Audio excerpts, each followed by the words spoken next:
Iran और America के बीच तनाव कम होने का नाम नहीं ले रहा है। राष्ट्रपति डोनाल्ड ट्रंप की लाख कोशिशों के बावजूद तेहरान वॉशिंगटन के सामने झुकने को तैयार नहीं है। ट्रंप स्ट्रेट ऑफ हॉर्मुज को फिर से खोलने के लिए ईरान पर लगातार दबाव बना रहे हैं और इसी को लेकर अब ईरान ने ट्रंप को बड़ा झटका दिया है।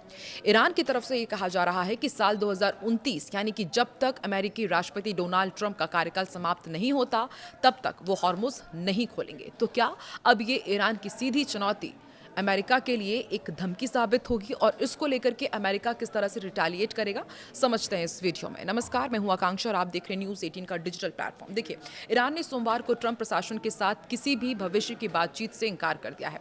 ईरान ने दरअसल साफ कहा है कि वो 20 जनवरी 2029 को अमेरिकी राष्ट्रपति का कार्यकाल समाप्त होने तक इंतजार करेगा। ईरान की इस बात से अमेरिका के सामने एक बड़ी मुसीबत खड़ी हो गई है। ईरान का कहना है कि वो साल 2029 तक इंतजार करने को तैयार है, लेकिन ट्रंप के सामने किसी भी कीमत पर झुककर कोई भी समझौता नहीं करेगा।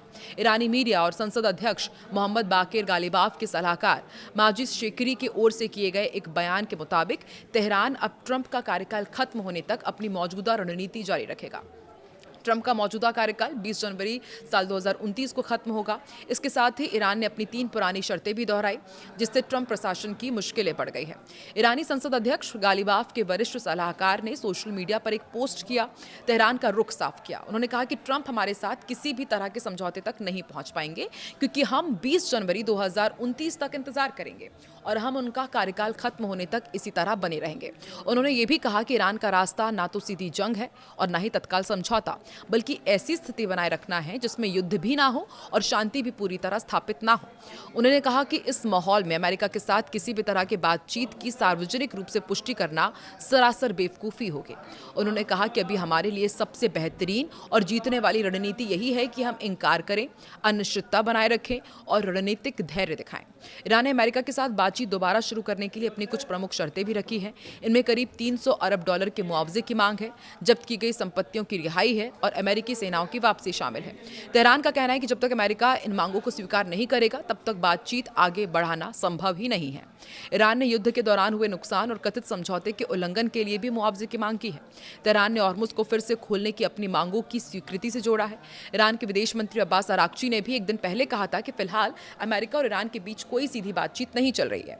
हालांकि दोनों देशों के बीच मध्यस्थों के जरिए संदेशों का आदान प्रदान जरूर हो रहा है। अराक्ची के मुताबिक कुछ देश दोनों पक्षों के बीच दोबारा बातचीत शुरू कराने के लिए माहौल तैयार करने की कोशिश कर रहे हैं, लेकिन ईरान का कहना है कि अमेरिका जब तक समझौते के उल्लंघन को रोकने और उसके नुकसान की भरपाई करने के लिए तैयार नहीं होता तब तक औपचारिक बातचीत शुरू नहीं होगी। बातचीत के साथ साथ ईरान ने दुनिया के सबसे महत्वपूर्ण समुद्री व्यापार मार्ग में शामिल हॉर्मुज को लेकर के भी अपना रुख सख्त रखा है। ईरान के रेवोल्यूशनरी गार्ड्स ने कहा है कि अमेरिका की ओर से उसकी सभी शर्तें स्वीकार किए जाने तक हॉर्मुज को नहीं खोला जाएगा। गार्ड्स के प्रवक्ता हैं हुसैन मोहेबी। उन्होंने कहा है कि फिलहाल ईरान की रणनीति स्ट्रेट ऑफ हॉर्मुज को तब तक बंद रखने की है जब तक अमेरिका उसकी सभी मांगों को एक्सेप्ट नहीं करता है। उन्होंने इसे अब सिर्फ एक समुद्री मार्ग नहीं बल्कि युद्ध का मैदान करार दिया है। हॉर्मुज सिर्फ एक समुद्री रास्ता नहीं है बल्कि पूरी दुनिया की ऊर्जा आपूर्ति की रीढ़ की हड्डी माना जाता है।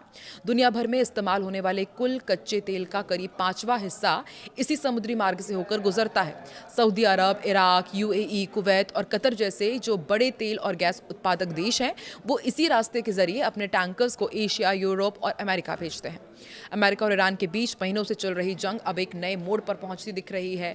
अमेरिकी राष्ट्रपति डोनाल्ड ट्रंप ने 9 अगस्त को हाल ही में कहा था कि अमेरिका फिलहाल नई बड़ी सैन्य कार्रवाई की जगह ईरान पर बढ़ते आर्थिक दबाव को कम करने देगा। यानी मिसाइल और बमों के बाद अब तेल, जहाज, बैंकिंग नेटवर्क और प्रतिबंध अमेरिका के बड़े हथियार होंगे। अमेरिका की दरअसल कोशिश है कि ईरान की कमाई घटे, उसके लिए हथियार खरीदना और सेना को चलाना मुश्किल हो जाए और आखिरकार तेहरान बातचीत की मेज पर आने के लिए मजबूर हो जाए। वहीं देखिए ईरान क्या कह रहा है, वो कह रहा है कि जब तक अमेरिका उनकी 3 शर्तों को नहीं मानेगा बातचीत होगी ही नहीं। लेकिन सवाल यही है कि क्या आर्थिक दबाव उतना असरदार होगा जितना ट्रंप उम्मीद कर रहे हैं, क्योंकि ट्रंप की उम्मीद के हिसाब से तो अब तक इस युद्ध में कुछ हुआ ही नहीं है।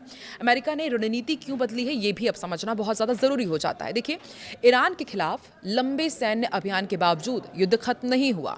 लगातार सैन्य कार्रवाई में हथियारों और संसाधनों की खपत भी बढ़ रही है। ऐसे में आर्थिक दबाव अमेरिका को बिना बड़े नए हमलों के ईरान पर दबाव बनाए रखने का एक रास्ता देता है। ट्रंप प्रशासन खास तौर पर ईरान के तेल कारोबार को निशाना बनाकर उसकी कमाई रोकना चाहता है। ईरान की इकोनॉमिक्स के लिए तेल बेहद अहम है, ये तो हम जानते ही हैं। और अमेरिका रणनीति का एक बड़ा हिस्सा ईरानी तेल को अंतर्राष्ट्रीय बाजार तक पहुंचने से रोकना है। यहाँ सबसे बड़ी चुनौती चीन है। अमेरिकी चीनी आर्थिक और सुरक्षा आयोग के मुताबिक चीन ईरान के करीब 90% निर्यातित तेल का खरीदार है। चीन की छोटी टीपॉट रिफाइनरी ईरानी तेल की प्रमुख खरीदार है। ईरान ने भी प्रतिबंधों से बचने के रास्ते अपनाए हैं। वो शैडो फ्लीट यानी कि ऐसे टैंकर्स का इस्तेमाल करता है जिनसे तेल की असली उत्पत्ति और खरीदार की पहचान छिपाने की कोशिश होती है। इसके अलावा वैकल्पिक भुगतान और वित्तीय नेटवर्क भी काम करते हैं। मार्च 2026 में युद्ध के दौरान भी एक ट्रैकर के मुताबिक ईरान ने करीब 11,36,000 बैरल प्रतिदिन तेल निर्यात किया, जिसकी अनुमानित कीमत करीब 3.63 अरब डॉलर थी। अमेरिका की रणनीति सिर्फ तेल तक सीमित नहीं है, वो ईरान से जुड़े बैंकिंग, विदेशी मुद्रा और समुद्री नेटवर्क पर भी दबाव बढ़ा रहा है। मकसद है तेल बेचना मुश्किल करना, उसे ढोना मुश्किल करना और उससे मिले पैसों को अंतर्राष्ट्रीय कारोबार में इस्तेमाल करना मुश्किल करना। इस पूरी लड़ाई में हॉर्मुज़ सबसे अहम हो गया है। 11 अगस्त को अमेरिका ईरान के बीच बातचीत में गतिरोध के बीच ब्रेंट क्रूड $88 प्रति बैरल और WTI $82.45 तक जा पहुंचा था। ट्रंप की ईरान से युद्ध के नुकसान की भरपाई की मांग ने हॉर्मुज़ खोलने पर बातचीत को और मुश्किल बना दिया है। तो अब क्या ईरान इस आर्थिक दबाव में झुकेगा? एक सवाल ये भी उठ रहा है। तो यही ट्रंप की रणनीति की सबसे बड़ी परीक्षा है। प्रतिबंध ईरान की कमाई घटा सकते हैं, लेकिन उनका असर तुरंत नहीं दिखता। ईरान के पास चीन जैसे बड़े खरीदार हैं और प्रतिबंधों से बचने के पुराने रास्ते भी हैं। इसलिए जब तक चीन ईरानी तेल खरीदता रहेगा, अमेरिका के लिए ईरान की तेल कमाई पूरी तरह से रोकना मुश्किल होता रहेगा। अब आर्थिक दबाव का फायदा अमेरिका को यह है कि इसमें अमेरिकी सैनिकों का सीधा जोखिम कम रहता है, लेकिन इसका नुकसान ये है कि हॉर्मुज़ संकट से वैश्विक तेल कीमतें बढ़ सकती हैं, जिसका असर अमेरिका के साथ उसके सहयोगी देशों और भारत जैसे बड़े तेल इंपोर्टर्स पर भी पड़ेगा। भारत के लिए क्यों अहम है, ये भी आपको समझाते हैं। देखिए, भारत अपनी ज़रूरत का बड़ा हिस्सा कच्चा तेल आयात करता है और हॉर्मुज़ में लंबे समय तक तनाव रहने से तेल और शिपिंग महंगी हो रही है। इससे भारत का आयात बिल, रुपए और महंगाई पर दबाव बढ़ सकता है। यानी ट्रंप का नया दाव सिर्फ ईरान को कमज़ोर करने की कोशिश नहीं है, इसका असर चीन, वैश्विक तेल बाजार और भारत की ऊर्जा सुरक्षा तक पहुँच सकता है। अमेरिका अभी ईरान को युद्ध के मैदान में नहीं, उसकी कमाई के रास्ते पर दबाव डालकर झुकाना चाहता है, लेकिन चीन की तेल खरीद और ईरान के वैकल्पिक नेटवर्क के कारण ये रणनीति कितनी सफल होगी, यह भी तय नहीं है। आपको क्या लगता है? एक तरफ ईरान आंखें दिखा रहा है, अमेरिका को साफ कर रहा है कि बातचीत नहीं होगी, जब तक ट्रंप का कार्यकाल चलेगा वो बातचीत नहीं करेंगे, इसी तरह से अनिश्चितता रहेगी। वहीं दूसरी तरफ अमेरिका ये कोशिश कर रहा है कि ईरान की अर्थव्यवस्था पर कहीं ना कहीं वो असर डाल सके, लेकिन चीन साथी बनकर खड़ा है ईरान के लिए। आपको क्या लगता है आने वाले दिनों में इस युद्ध का रुख किस तरफ पहुंचने वाला है? कमेंट सेक्शन में जरूर बताएं।